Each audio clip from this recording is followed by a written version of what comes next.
이제 그 신앙인물 탐구가 이제 올 연말을 이제 끝으로 이제 다 마무리가 되는데 이제 벌써 저희들 이제 34번째 시간입니다. 굉장히 많은 인물들을 저희가 다루었던 것 같은데 오늘 이제 그 34번째 오늘 저희가 좀 다룰 신앙의 인물은 이제 다니엘입니다. 다니엘은 저희들에게는 굉장히 익숙한 이제 성경의 인물입니다. 특별히 좀 우리 다음 세대 아이들이 좀 이 다니엘과 같이 좀 자랐으면 좋겠다 해서 좀 우리가 좀 많이 다룬 적이 있었던 것 같기도 하고, 또 그래서 우리에게는 좀 많이 익숙한 인물이 이제 다니엘입니다. 다니엘. 오늘 이제 이 다니엘을 좀 우리가 한번 좀 나누고자 하는데, 먼저 이 다니엘이 살았던 그 시대에 저희가 배경부터 좀 한번 좀 살펴보고자 합니다. 나눠드린 교환을 보시면 이 다니엘이 살았던 그 당시 시대에 그 배경이 잘 좀 소개가 되어 있는 그 도표가 한 2개 정도 실려 있는 것을 보실 수가 있으실 겁니다. 먼저 위에 도표를 보시게 되면 이제 다니엘이 살았을 당시에 이 남유다의 그 왕들에 대한 그 도표가 실려 있는 것을 볼 수가 있고, 아래의 표는 이 다니엘이 살았던 당시 그 근동 지역을 제패했던 왕국들과 왕들의 영대기를 소개해 놓은 것을 보실 수가 있습니다. 먼저 당시 남유다의 그런 사정을 좀 한번 나누게 되면요, 이 남유다는 이제 그 남유다의 마지막 이 선한 왕으로 이 평가를 받던 이 요시야 왕의 이 죽음 이후에 이 남유다의 국세가 급격하게 기울어져 가는 것을 우리가 볼 수가 있습니다.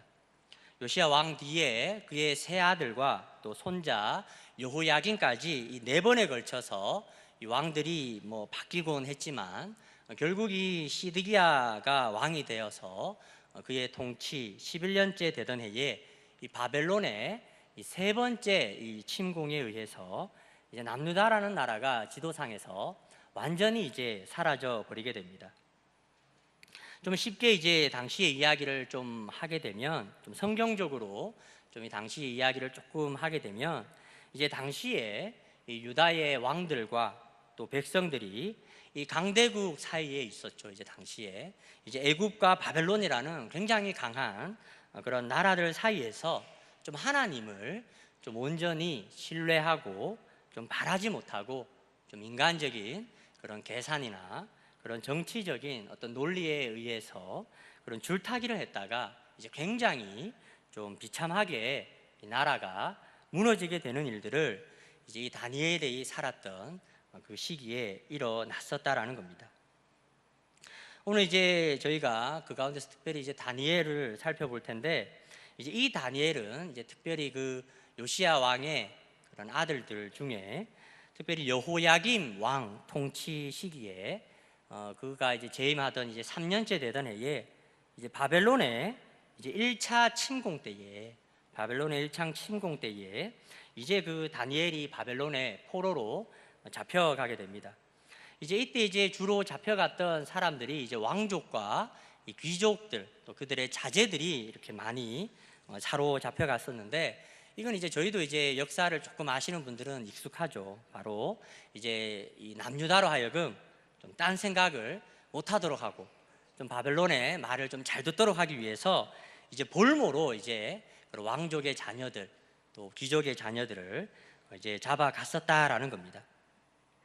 그러니까 이렇게 보면 이제 다니엘이 그래도 자신의 출신 성분이 그래도 나름 굉장히 좋은 사람이었음을 이제 우리가 알 수가 있는데, 오늘 다니엘서 말씀에서도 1장 3절부터의 말씀을 보시면 이런 말씀이 나옵니다. 왕이 환관장에게 이스라엘의 자손 중에서 왕족과 귀족 몇 사람 곧 흠이 없고 용모가 아름다우며 모든 지혜를 통찰하며 지식에 통달하고 학문에 익숙하여 왕궁에 설 만한 소년을 데려오라 하여 그들에게 갈대아 사람들의 학문과 언어를 가르치게 하였는데, 그들 가운데 이제 다니엘과 하나냐와 미사엘과 아사랴가 있었다, 이렇게 이야기를 합니다. 그러니까 이제 다니엘이 적어도 뭐 왕족 아니면 이제 귀족의 가문의 사람이었다는 것을 우리는 짐작해 볼 수가 있습니다. 그런데 이제 아무리 이제 출신 성분이 좋다 하더라도, 그런데 이제 지금 다니엘의 그 처지를 보게 되면 이제 그 지금 그를 둘러싼 그 배경은 굉장히 지금 암울한 상황임을 우리가 알 수가 있는데, 바로 자신의 나라는 지금 힘이 없고 강대국의 그 힘의 논리대로 이 왕이 세워졌다가 저 왕이 세워졌다가 하는 그런 형국에 또 있었고, 또 이제 막상 자신이 출신이 아무리 좋다 한들 자신은 또 말도 통하지 않는 먼 이방 땅에 또 포로로 잡혀가 있었기 때문에 이제 굉장히 사실은 다니엘이 쉽지 않은, 좋지 않은 상황에 있음을 우리는 잘 알 수가 있습니다. 우리나라하고 조금, 우리나라의 어떤 그런 실정들하고 조금 이렇게 비교를 해보면, 우리나라도 이제 그 나라를 잃었던 그런 시기가 있었죠. 일제강점기 하에 그런 나라를 잃은 그런 어떤 경험들이 우리에게도 그렇게 멀지 않기 때문에 이 당시에 그런 다니엘이 얼마나 많은 어려움을 겪었을지는 우리가 어느 정도는 추측해 볼 수 있을 것 같습니다. 바로 자신이 나고 자라던 고향 땅을 이제 강제로 떠나게 되고, 또 사랑하는 부모, 이 가족의 품을 떠나서 이제 말도 통하지 않는 이방 땅에 이제 다니엘이 지금 사로잡혀간 그런 지금 형국이다라는 겁니다. 또 이제 오늘 말씀을 보시면 이제 소년으로 이렇게 표기를 해 놓은 것을 보면 이제 다니엘이 굉장히 어린 나이에 끌려왔음을 이제 우리는 볼 수가 있습니다. 저는 이제 아마 이 다니엘이 처해 있던 좀 이런 상황에 제가 좀 처해 있었으면 저는 좀 그랬을 것 같습니다. 저는 좀 화도 많이 났을 것 같기도 하고, 또 원망하는 마음이 아마 저는 만약에 비슷한 상황이라면 좀 있었을 것 같은데, 그런 거죠. 정말 하나님을 잘 섬기지 못했던 무능한 정권들이죠. 당시에 이 유다의 왕들과 가신들에게도 좀 화가 많이 났을 것 같고, 또 아무리 유다 백성이 좀 하나님 앞에 범죄도 하고 좀 못 살았었기로서니 그래도 이렇게까지 우리를 비참하게 하시는 그 하나님의 그런 섭리에 대해서도 아마 원망하는 마음이 있었을 것 같아요. 저 같으면요. 그런데 사실 저도 전에 이제 어려웠을 그 당시에 제가 이제 원망도 많이 해보고 또 비난도 많이 해본 사람이지만, 그런데 그렇게 누구를 좀 원망하고 이 탓을 하는 것이 제가 좀 무의미하게 좀 느끼게 된 것이, 이게 사실 그렇게 해봐도 이제 바뀌는 게 없는 거죠. 지금 상황은 지금 완전히 지금 엉망이 단 이 상황에서 누구를 원망하고 탓을 하는 것이 사실은 지금 그런 어려운 형국을 바꾸어 주는 것이 별로 없더라라는 겁니다. 여러분 어떻게 그렇지 않습니까? 저는 오늘 첫 번째 우리가 이 다니엘이라는 인물을 통해서 좀 나누었으면 하는 것이 바로 여기에 있는데, 제가 생각하기에 다니엘은 좀 억울할 수 있을 것 같습니다. 왜냐하면 이후에 성경에 나타나 있는 이 다니엘이라는 캐릭터를 보게 되면 그는 확실히 하나님에 대해서 좋은 마음도 있었고 또 좋은 믿음도 있었던 사람임을 우리는 쉽게 알 수가 있습니다. 그런데 지금 자기가 지금 잘못을 해서 나라가 지금 이런 어려움에 처하고 자기가 지금 이렇게 포로로 잡혀간 것이 아니지 않습니까? 그렇지 않나요? 자기가 잘못한 것도 아니고 바로 이제 그 유다의 지도자들 또는 그들을 따랐던 많은 그런 백성들의 그런 믿음 없음과 죄악 때문에 지금 이런 일들이 일어나게 된 거잖아요. 그러면 이제 저 같으면 사실은 좀 당시에 하나님을 잘 섬기지 못했던 그런 앞선 그런 나라의 지도자들 원망할 수 있죠.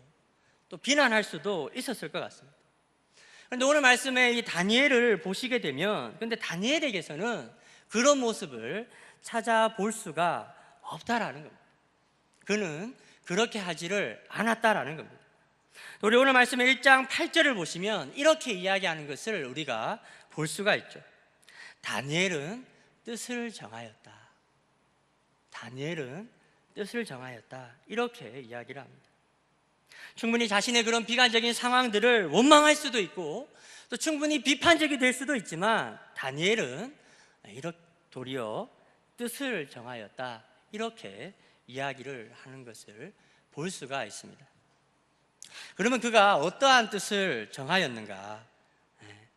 계속해서 말씀을 보시게 되면 바로 그가 왕의 음식과 그가 마시는 포도주로 자신을 더럽히지 아니할 것을 정하였다, 이렇게 이야기를 하고 있습니다.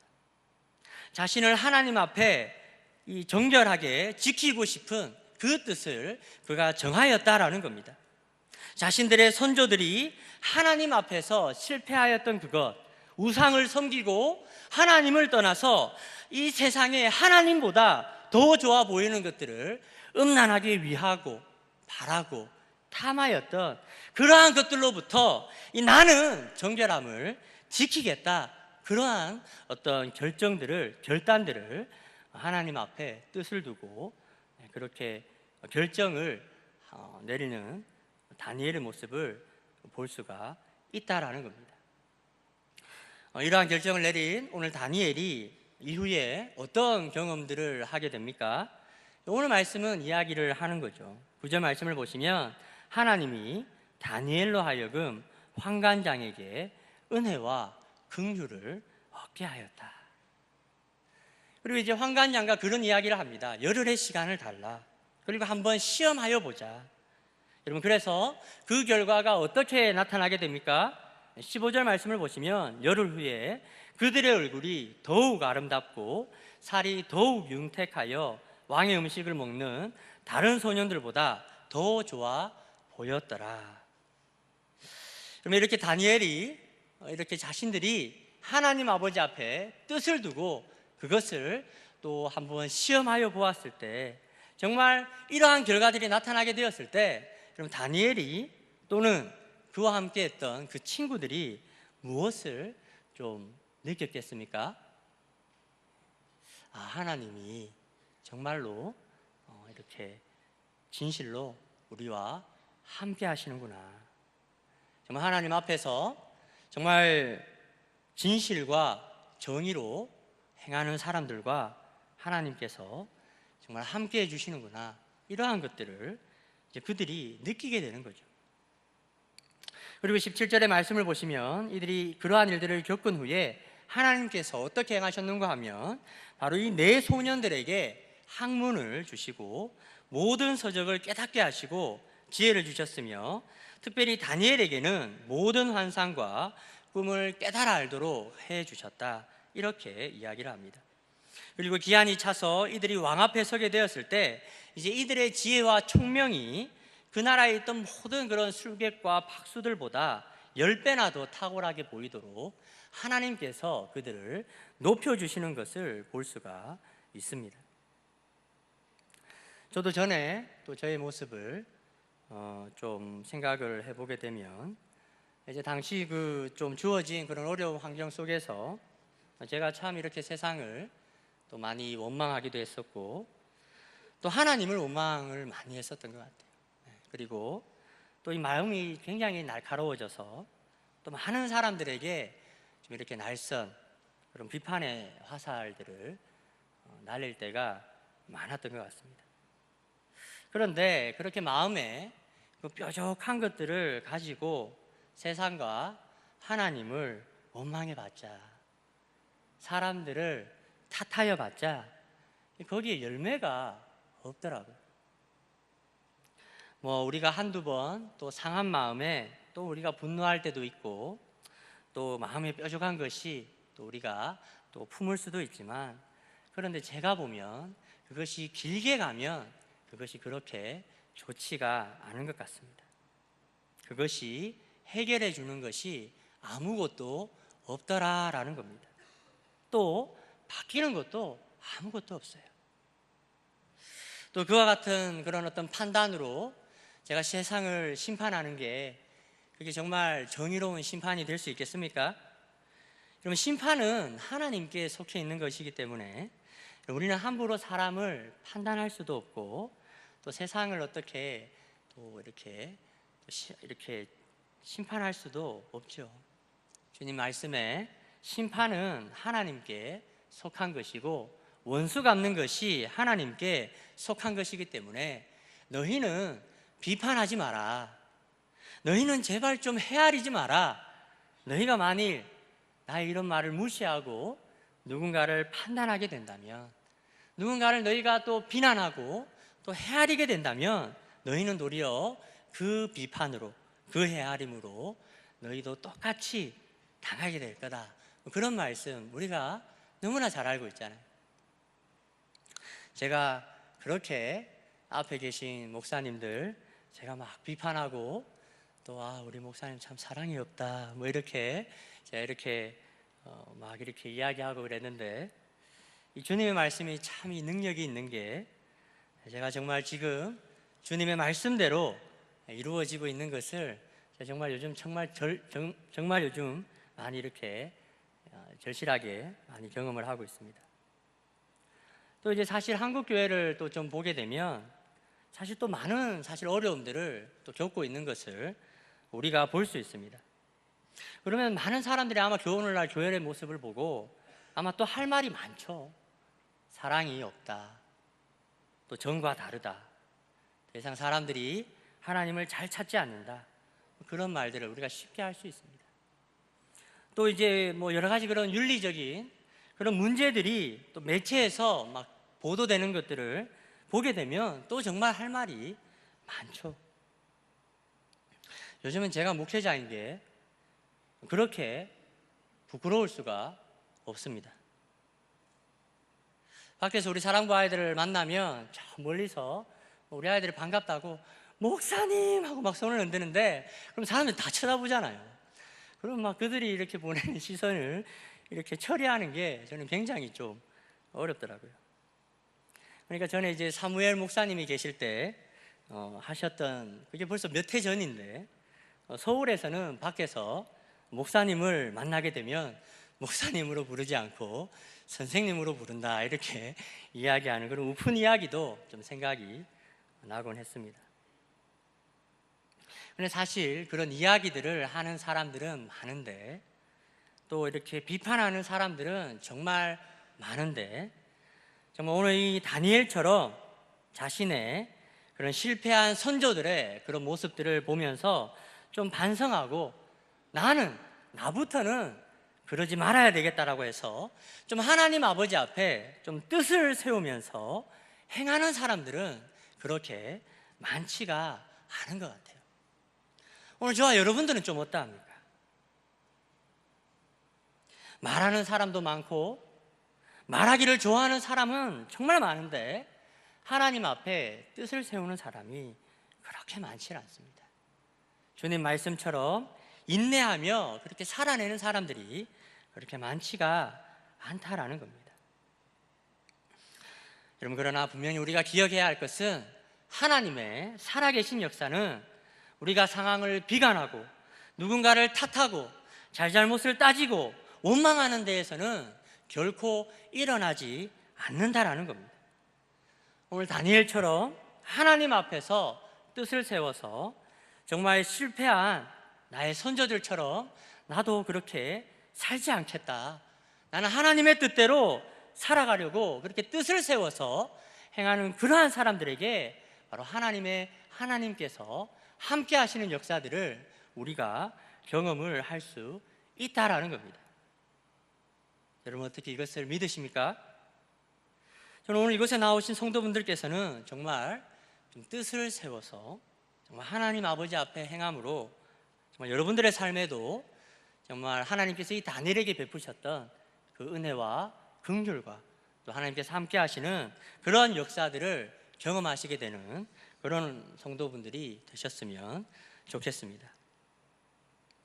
이제 제가 두 번째 이렇게 다니엘을 좀 묵상하면서 이제 인상이 깊었던 것은, 이제 다니엘은 이제 하나님 앞에서 이제 뜻을 두고 그가 행했죠. 뜻을 두고 행했는데, 근데 그가 혼자서 하지는 않았다라는 겁니다.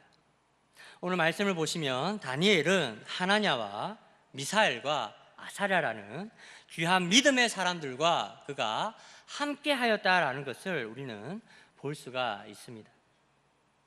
저는 오늘 한국 교회를 보면서 이 참 많은 성도들이 잘 되지 않는 게 한 가지가 있는 것 같은데, 저는 그게 이제 동력하는 것이다. 그런 생각을 요즘 좀 많이 해보게 됩니다.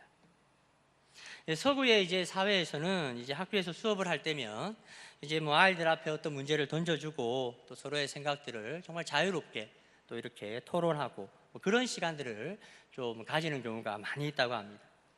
그래서 이 자신과는 좀 생각이 좀 다른 또 그런 부분들에 관해서 이 타인의 생각을 또 존중하고 또 한번 자신의 생각도 한번 되돌아보는 그런 문화들이 좀 잘 되어 있다라고 하는데요. 그런데 이제 한국을 이렇게 좀 보게 되면 어떻게 저희가 학교에서 뭐 그렇게 잘 합니까? 잘 못하죠. 여전히 이제 뭐 교육 방식이 이제 주입식이다 보니까 이런 어떤 문제들을 우리가 가지고 토론을 하는 데 있어서 자신의 어떤 생각이나 주장들은 잘 이야기하는데, 근데 상대방의 어떤 생각과 이야기를 좀 경청하고 또 자신과는 그런 다른 생각들이 있다는 것에 대해서 받아들이는 것에 대해서 굉장히 좀 어려움을 겪는 것을 저는 많이 보게 되는 것 같습니다. 어떻게 보면 이 생각이 다른 것인데 마치 자신의 생각을 좀 부정하는 것처럼 또는 자신의 존재를 부정하는 것처럼 좀 이게 받아들이는 것이 되어서 감정이 상하게 되고 또 갈등하게 되고 다투게 되는 경우가 정말 많이 있다라는 겁니다. 그래서 한국에서는 아직도 주로 어떤 부류의 사람들이 좀 이기는 것 같습니까? 좀 우기는 사람들, 소리가 목청이 큰 사람들, 뭐 이런 사람들이 좀 그런 사람들의 의견이 더 이렇게 개진될 때가 좀 많은 것 같아요. 그런데 이게 이제 교회에서도 보면 이제 이러한 일들이 이제 많이 있는 것 같습니다. 저는 교회에 있으면서 가장 이해가 안 되는 게 뭐 한 가지가 있는데, 그게 뭔가 하면 뭐 교회에서 어떤 뭐 윤리적인 문제가 터졌다. 그래서 뭐 그 문제 때문에 좀 갈등하게 되고 뭐 좀 이렇게 좀 뭐 다투게 되는 것은 조금 그래도 이해가 되는데, 그런데 이제 서로 잘 섬기고 이 있는 분들끼리 사실 서로 갈등하고 또 반목하는 것은 사실 저는 잘 이해가 되지 않는 그런 부분입니다. 사실 다 좋은 마음으로 이 공동체를 섬기는데 이게 어디에서부터 삐걱거리게 됐는지를 제가 잘 모르겠어요. 생각보다 이 감정이 상하고 이 마음이 어려워지는 일들이 교회에서 정말 많이 일어난다는 겁니다. 그런데 여러분 곰곰이 생각을 한번 해보게 되면요, 우리가 다 좋은 마음으로 이 교회를 섬기거든요. 내가 뭐 이것을 한다고 한들 누가 뭐 해주는 것도 없고 다 이 내 시간을 내고 다 자기 물질을 내고 이렇게 섬기는데 왜 서로 이렇게 싸우는지 사실은 저는 한 번씩 이렇게 보면 좀 이해가 안 될 때가 정말 많이 있습니다. 좀 흥분된 감정들을 조금 이렇게 가라앉히고 조금만 이렇게 상황들을 좀 객관적으로 한번 보고, 그래서 또 이렇게 충분히 서로의 입장과 그런 어떤 상대방의 이야기들 조금만 더 우리가 주의 깊게 좀 들어보면 될 것 같은데, 우리는 아직까지 이러한 일들에 좀 미숙한 경우를 제가 많이 보게 되는 것 같습니다. 또 보면 또 다들 또 열심히 특심이신 분들끼리 또 정말 많이 싸워요. 그런데 분명히 우리가 이해해야 할 것은, 여러분 우리 싸움의 대상은 여러분 옆에 있는 지체가 아닙니다. 옆에 있는 지체는 우리가 사랑을 해야 하는 대상이지, 동력을 해야 하는 대상이지, 반목하고 갈등하는 그런 대상들이 아니다라는 겁니다. 오늘날 우리 한국교회가 위기다, 어렵다, 또 뭐 통계를 뭐 이렇게 보여주고 또 뭐 그러한 어떤 이야기들을 또 하시는 분들도 많은 것을 보게 됩니다. 또 실제적으로 하루를 멀다 하고 계속해서 또 안 좋은 그런 어떤 소식들을 또 우리가 또 매체 가운데서 또 접하는 것들도 많이 보는 것도 사실인 것 같습니다. 그런데 오늘 말씀을 보시면 사실은 저희가 느끼는 그런 위기보다 더 큰 위기 가운데 있는 유다의 젊은 청년들의 모습을 우리는 볼 수가 있습니다. 그들의 모습을 보게 되면 그들에게 지금 위기가 찾아왔을 때에 야, 너 때문에 이렇게 되었잖아. 너가 그때 하나님 앞에 똑바로 하지 못했기 때문에 지금 이렇게 되었잖아 라고 하면서 이 서로를 비난하거나 탓하는 모습은 찾아볼 수가 없습니다.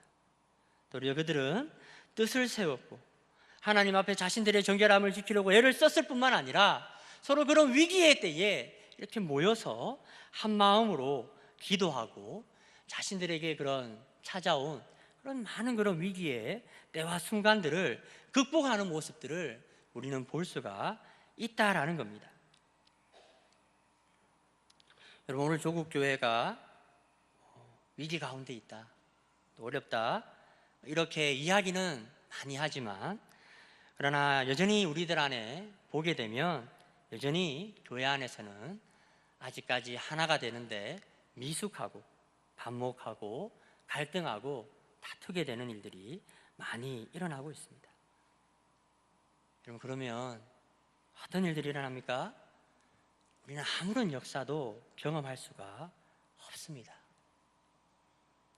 많은 사람들이 열심히 있는 것은 좋지만 자신들의 열심이 도리어 교회의 하나됨을 무너뜨리고 있다는 것을 이해하지 못하는 사람들이 많이 있다라는 겁니다.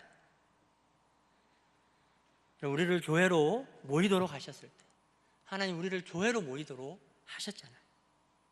그럴 때 너희가 사역을 잘했느냐, 얼마나 크게 너희가 부흥을 했느냐, 이런 걸로 하나님이 저희를 판단하실 것 같지는 않아요. 도리어 내가 얼마나 사랑을 했느냐, 주님께서 피로 사신 이 교회에 그 하나됨을 지키기 위해서 네가 지고 간 십자가는 무엇이냐, 이런 것들 물어보시지 이 땅에서의 평가처럼 물량으로 평가하고 어떤 큰 역사를 이루는 것으로 주님께서 그러한 것들 크게 물어보실 것 같지는 않습니다. 여러분, 어떻게 지금 서로 사랑하며 살고 있습니까? 여러분들은 주님께서 이 피로 사신 교회의 하나됨을 여러분들은 잘 지켜내고 계십니까? 저는 한 번씩 그런 질문들을 제 스스로에게 해볼 때가 있습니다. 하나님 지금 나와 함께 하시나? 함께 하신다면 내가 그것을 어떻게 할 수 있지? 제가 그런 질문을 한 번씩 할 때가 있어요. 점검을 하는 거죠. 여러분, 오늘 말씀이 저의 이런 질문에 뭐라고 이야기를 합니까? 다니엘과 그의 친구들이 하나님 앞에서 뜻을 세워서 행하고 그들이 정말 이 하나가 되어서 똘똘 뭉쳐서 이 하나님의 뜻들을 행하게 될 때에 그때 그들은 보게 되는 거죠. 아니, 그들만 보는 것이 아니라 그들 주변에 있는 모든 사람들이 보게 된다라는 겁니다. 바로 살아계신 하나님께서 그들과 함께 하시는 것들을 그들이 보게 된다는 거죠. 고레스 왕이 이 달에 누굽니까? 이 다니엘이 사자굴에 빠졌을 때 그 새벽같이 일어나서 찾아가서 뭐라고 합니까? 사실은 하나님의 종 다니엘아, 내가 평안하냐, 이렇게 했습니다.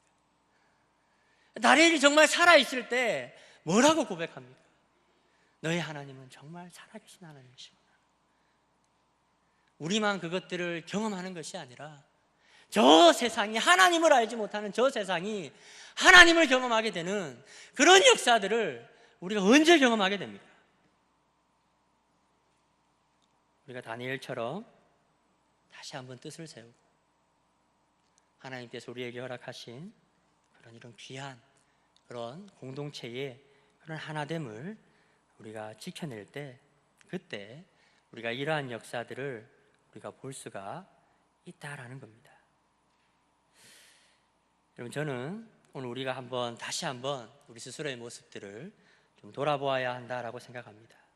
우리 스스로가 현재 하나님께서 우리와 함께하고 있다라는 그런 역사들을 보지 못하고 있다면, 또 우리의 교회를 통하여서 지금 저 세상이 하나님을 알지 못하고 도리어 다투고 갈등하는 그런 모습을 보이고 있지는 않는지 한번 우리가 스스로의 모습을 좀 돌아볼 필요가 있을 것 같습니다.